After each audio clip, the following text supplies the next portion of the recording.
Hey everybody. Today's lesson's on ecological succession. Succession is defined as the orderly process where an ecosystem changes over time. Now, one of my least favorite chores doing growing up was mowing the lawn.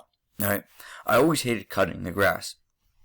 So I always thought to myself, well, what would happen if I just took a week off cutting the grass, right? Because my father cut the grass every single weekend.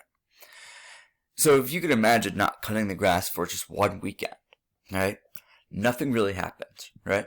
Your lawn is just mostly grass, right? The grass is just a little bit longer, right?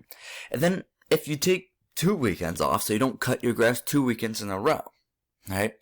Your grass continues to grow longer, but now it's not just grass growing in your lawn. You get to see all these little weeds and other plants start popping up, right? If you say, you know what, I'm not going to cut the grass for an entire month, right? Now, all of a sudden, your lawn is not just grass and weeds, but you have these small shrubs popping up, right? If you decide to take the whole summer off from cutting the grass, now you start seeing like these small little trees start popping up, and things like rabbits and groundhogs, like they look at your yard and they think, this is a great place to live, so they start moving in, right? If you never cut your grass again, what ends up happening is that your lawn, slowly and over a long period of time, will turn back into that temperate forest biome that your lawn is supposed to be. Like we're in Pennsylvania, we're supposed to be a temperate forest, right? And if you just leave a disturbed ecosystem alone, like your lawn, it will eventually get back to that temperate forest. And that process of getting back to the temperate forest, that's succession. Now, there's two different types of succession: primary and secondary. Now, the only difference is what you're starting out with. In primary succession, it says it occurs on surfaces that not previously support plant life, basically bare rock. Right? Now, there's only two things in the world that will wipe out an ecosystem and leave you with nothing but bare rock. All right? One's going to be a volcanic eruption. All right. So when a volcano erupts, it destroys everything. All right. That lava will soon harden. All right. Turn back into the bare rock, and then we have to go from there. Also, because of global warming, we see that glaciers are melting and sliding around. When a glacier melts, underneath that glacier is just bare rock that's never supported plant life before. Right? There's not too many organisms that can survive directly on the surface of bare rock, but the few organisms that can live on that bare rock are referred to as pioneer species. Some examples of pioneer species would be like little moss and lichens.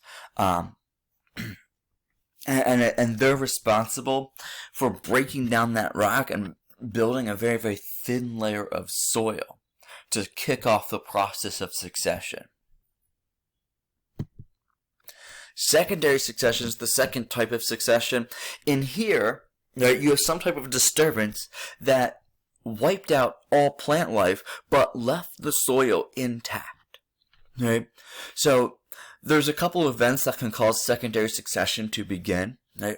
A forest fire, abandoned farmland, deforestation will all destroy the plant community but leave behind good soil. Right? So after like a forest fire, the first plants to appear are usually going to be grasses. They grow really fast, right? And then just like I talked about in the not mowing the lawn scenario, what you'll have is the grasses get replaced by slightly larger plants, and then larger plants will replace them, and then you'll have trees moving in, and then finally you'll go back to these giant trees that make up Pennsylvania forest, like oak and the maple trees and stuff like that, right? Those big trees, oak and maple, they represent our climax community, right? So once we're back to a temperate forest, there's nothing beyond that, right? That temperate forest will stay a temperate forest until there's some type of disturbance that wipes it out, and then we go through this process again. All right? So that climax community is a stable and unchanging community that's established after succession. And succession is just the process of always getting back to that climax community. Alright guys, that's it for today.